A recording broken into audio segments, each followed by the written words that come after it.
A pregação pública do Evangelho faz parte da história da Igreja, desde sempre. O propósito da pregação se resume basicamente a evangelizar e edificar. Seu público-alvo, portanto, é tanto o crente quanto o descrente. A pregação é também um dos meios pelos quais o Espírito Santo opera mudanças e renovação na Igreja. A pregação, assim, é um instrumento valioso do ministério da Igreja, pelo qual o Evangelho é anunciado e as implicações práticas da fé no Evangelho são demonstradas.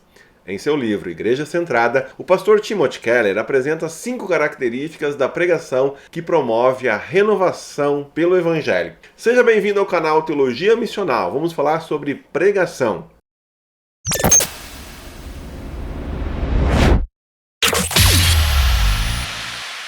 Nosso tema é a pregação e a renovação pelo Evangelho.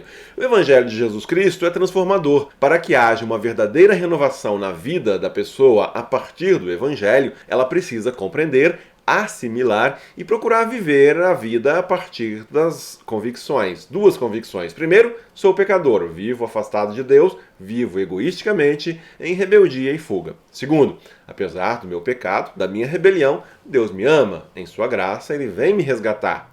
Essas não são meramente verdades para conhecermos intelectualmente, mas algo pelo qual passamos a viver em nossa vida e experiência concreta. A pregação, portanto, é um dos instrumentos que a Igreja tem para promover em seu público essa renovação que o Evangelho é capaz de produzir. De modo geral, as pessoas vivem confiando em si mesmas, em suas obras, se auto-justificam diante de Deus. O Evangelho desmascara essa auto-justificação que se baseia no mérito próprio. Existe sim lugar para a obediência do crente no que se refere à vontade de Deus. Porém, essa obediência, ela deve ser motivada pela gratidão, pela consciência de tudo aquilo que Jesus Cristo já realizou por ele, e não uma obediência como autossalvação que busca o favor de Deus. O anúncio do Evangelho, assim, deve ajudar os ouvintes a compreenderem a diferença entre religião e Evangelho. A partir disso, Timothy Keller, em seu livro Igreja Centrada, aponta 5 características de uma pregação que promove a renovação pelo Evangelho. Vamos a elas. Primeiro, distinguir entre religião e Evangelho. Nós geralmente achamos que a pessoa nega ou rejeita Deus quando ela se declara ateu ou alguém irreligioso. Mas existe uma maneira bem mais comum pela qual alguém pode rejeitar a Deus. Trata-se da dificuldade em crer no Evangelho, cuja mensagem central é baseada na graça de Deus. Portanto, a maneira mais comum de alguém rejeitar a Deus é a religião. Ou seja, é quando nos baseamos em nossa própria justiça como caminho para Deus. Assim como alguém pode rejeitar a Deus quando rejeita sua lei, sua vontade, para então viver como bem entende, outro pode rejeitar a Deus quando abraça a sua lei apenas com segundas intenções. Muitas pessoas, aparentemente, até parecem estar buscando a vontade de Deus. São vistas como pessoas boas, piedosas, que estão tentando viver conforme a vontade de Deus. Mas, no fundo, rejeitam o Evangelho em favor de algum moralismo e do legalismo. Portanto, rejeitamos a Deus quando criamos os nossos próprios meios, a nossa própria justiça moral, o nosso próprio esquema para apresentá-lo a Deus em troca da salvação. O Evangelho subverte totalmente essas coisas. Como o apóstolo Paulo deixa claro em 1 Coríntios 1,30, a iniciativa é de Deus, não temos em que nos gloriar. Isso vai direto ao ponto da nossa motivação em obedecer a Deus. Na religião se busca obedecer a Deus como um meio de autossalvação. Mas quem conhece o Evangelho vive pela graça, obedece a Deus por gratidão. Afinal, a salvação em Jesus já é uma realidade. Nas palavras de Timothy Keller, a pregação eficaz que promove a renovação pelo Evangelho criticará tanto a religião quanto a irreligião. Enfim, é preciso ajudar o público, na hora da pregação, a sondar e discernir as motivações do seu coração e como o Evangelho agirá ali. A segunda característica de uma boa pregação que promove a renovação pelo Evangelho é aquela que equilibra a santidade e o amor de Deus. Aqui nós estamos falando da importância de equilibrar a justiça de Deus e a graça de Deus. Você já escutou aquelas pregações que enfatizam apenas a santidade, o juízo e a justiça de Deus? Aquela mensagem legalista ou moralista que passa a impressão de que Deus vai disparar um raio na tua cabeça a qualquer momento? Pois é, o pregador legalista é uma realidade e não é muito difícil encontrar por aí. Por outro lado, talvez você também já tenha se deparado com aquele Deus que mais se parece com um vovô bonachão, aquele vovô que faz tudo para agradar os netinhos. Aqui estamos falando daquele pregador que só fala do amor, da misericórdia de Deus. É o pregador liberal, nada importa. O que vale é que Deus te ama e pronto. O fato é que Deus é ambas as coisas. Ele é santo, justo, mas também é gracioso, misericordioso, amoroso. É este Deus que as pessoas precisam conhecer. Nas palavras de Keller, somente quando as pessoas veem Deus como absolutamente santo e absolutamente amoroso é que a cruz de Jesus as contagia e as muda de verdade. A justiça e a santidade de Deus é tal que Jesus teve que morrer, dar a vida, e seu amor é tal que Jesus permitiu entregar-se ao caminho da cruz. A boa nova do Evangelho é realmente boa porque antes havia uma notícia muito ruim a respeito da nossa condição humana. O Evangelho, assim, é a resposta para a condição humana caída, rebelada, distante de Deus. Terceira característica de uma boa pregação é que a pregação ela anuncia a verdade com clareza, mas também como realidade. Se nós observarmos as pessoas e também a nós mesmos, veremos que é muito fácil cultivar algum conhecimento a respeito das coisas. O problema é que saber o que é certo e bom ainda não é o suficiente para nos levar a agir conforme aquilo que nós sabemos. Nós sabemos, por exemplo, do mal que certos hábitos, certos alimentos podem causar.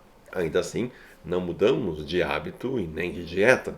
De modo geral, é assim também na igreja. As pessoas possuem um entendimento superficial, um entendimento intelectual da riqueza espiritual em Jesus. O que falta para que isso se torne uma compreensão profunda e verdadeira, capaz de realmente transformar? Aqui, o desafio do pregador da palavra consiste em apresentar Jesus não apenas como uma ideia, como alguém que oferece alguns bons princípios sobre viver uma vida melhor. A argumentação baseada em doutrinas e ideias precisa dar lugar à beleza de Cristo. Se Jesus Cristo não cativar a mente e a imaginação das pessoas mais do que qualquer outra coisa, então Jesus e seus ensinamentos não serão uma realidade no coração das pessoas. Tudo o que teremos serão cristãos com muitas informações, boas ideias, mas que não demonstram a influência dessas ideias em seu comportamento. Assim, não basta dizer às pessoas que elas devem ser generosas. Elas serão generosas à medida em que compreenderem, que captarem o quanto Deus foi generoso dando de si, sacrificando Jesus Cristo por elas em amor. Não basta falar contra o materialismo e o amor ao dinheiro se não demonstrarmos que a verdadeira segurança de nossas vidas e com relação ao futuro está na amorosa providência de Deus. Qual é a marca que a pregação tem deixado nas pessoas? De que as pessoas se lembram depois que saem do culto, enquanto vivem as suas vidas ao longo da semana? A tarefa do pregador não consiste em apenas passar informações aos ouvintes. Não consiste em extrair princípios da Bíblia que ajudarão os membros da igreja a se sentirem melhores por alguns instantes. Como dizia Martin Lloyd Jones, a função da pregação é dar vida a tal conhecimento. Vamos então para a quarta característica de uma boa pregação, aquela pregação que fornece, que ajuda a levar renovação pelo Evangelho. Prega a Cristo em todo o texto bíblico. Muitas pregações, infelizmente, giram mais em torno da vida do pregador do que de Cristo. Outro equívoco que se comete é quando a mensagem da pregação gira mais em torno da vida do ouvinte do que de Jesus.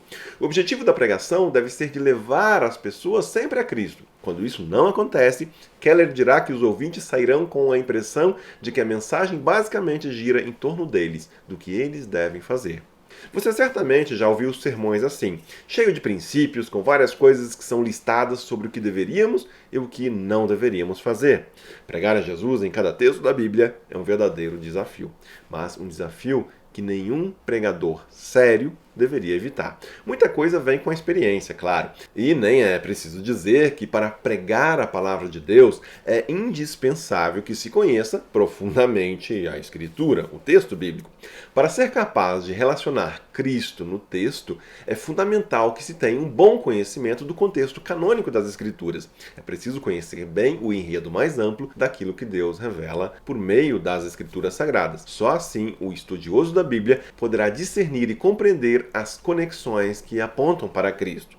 Somente quando as pessoas compreendem de fato Jesus Cristo e a amplitude, a profundidade do Evangelho e da salvação, é que elas poderão aplicar em sua vida tudo o que essa salvação representa. Tim Keller, ele afirma que, no final das contas, são duas as perguntas que devemos fazer quando lemos as Escrituras. Ela fala a meu respeito ou a respeito de Cristo? A Bíblia fala a respeito do que eu devo fazer ou a respeito do que Jesus já fez? Sempre que pegarmos um texto e pregarmos sobre ele com a intenção de extrair dali exemplos a serem seguidos, então eu estou lendo o texto como se ele dissesse respeito a mim. É aquela pregação do tipo, veja, seja como Davi, que colocou-se à disposição, que pegou aquilo que dispunha, que teve a coragem para ir lá, etc, etc, etc. Não admira que muitos ouvintes saiam de uma mensagem dessas sentindo-se ainda piores, uns fracassados, pois ao olharem para si mesmos, veem apenas medo, insegurança, frustração, fraqueza, limitações. Elas concluem, isso não é para mim, eu não consigo. A conclusão nem é errada, o problema está em deixar essa pessoa entregue a si mesma. É quando você diz que ela deve reunir força e coragem para lutar contra os gigantes da vida dela, mas quando ela olha para si mesma, se vê sem esses recursos. Ela sai pior do que entrou. Essa é a lógica dos livros de autoajuda. Todo livro e mensagem de autoajuda se resume na seguinte frase: se vira aí você mesmo. A mensagem bíblica não é que nós podemos, é exatamente o oposto. É porque nós não podemos, é que precisamos de um Salvador, de um Redentor. Esta é a mensagem do Antigo Testamento. Os israelitas sempre falhavam. Eles não podiam por si mesmos, eles sempre precisavam de alguém, um substituto que lutasse por eles. Assim como Davi, Jesus, pobre, desprezado, humilde, fraco, vem para fazer por nós o que não podemos fazer por nós mesmos. Os antigos reformadores já enfatizavam a importância de uma leitura bíblica cristocêntrica. E a quinta característica de uma boa pregação: prepare a pregação de modo que comunique a cristãos e também a não cristãos. O objetivo da pregação consiste em ensinar e evangelizar. Quando pregamos publicamente, nós não temos muito como definir o público. Devemos sempre prever que haverá pessoas já crentes, como também descrentes, ouvindo a mensagem. É perfeitamente normal que uma igreja ofereça cultos e mensagens com ênfases variadas. Uma igreja pode, por exemplo, oferecer um culto com pregações evangelísticas num horário e sermões de edificação e ensino em outro horário. No entanto, isso não significa que uma pregação evangelística não possa ser rica e expositiva, assim como uma mensagem de instrução e edificação também deve deixar claro a realidade do pecado e da graça em Jesus Cristo. No fundo, todas as pessoas sempre precisarão ouvir o Evangelho. Não nos cabe levar tão a sério as classificações que fazemos, definindo quem é ou o quanto alguém é ou não é cristão. Esse tipo de julgamento não nos cabe. Os cristãos precisam ser edificados e desafiados para o testemunho no mundo. É um erro focar apenas na evangelização, no apelo que leva muitos cristãos a se converterem todo final de semana para então voltarem a viver as suas vidas sem saberem muito bem o que é se tornar um discípulo de Jesus. Da mesma forma, é um equívoco achar que todo o seu público já é crente e que não precisam mais ouvir o Evangelho, que não precisam mais ouvir e atender o convite de crerem e se entregarem a Cristo. A palavra de Keller aqui é a seguinte: não pregue para a sua igreja apenas com vistas ao crescimento espiritual, achando que todos os presentes são cristãos. E não pregue o Evangelho apenas de forma evangelística, achando que os cristãos não têm mais o que crescer. Evangelize enquanto edifica e edifique enquanto evangeliza. Estes são, portanto, as 5 características de uma boa pregação, uma pregação capaz de gerar renovação na igreja. Não uma renovação qualquer, mas uma renovação pelo Evangelho. A pregação capaz de promover a renovação pelo Evangelho se destaca, então, por fazer a distinção entre religião e evangelho, apresentar de forma equilibrada a santidade e o amor de Deus, anunciar a verdade com clareza, mas também como realidade, apontar para Cristo em cada texto bíblico e comunicar a cristãos e a não cristãos. Que Deus abençoe você e seja você uma bênção.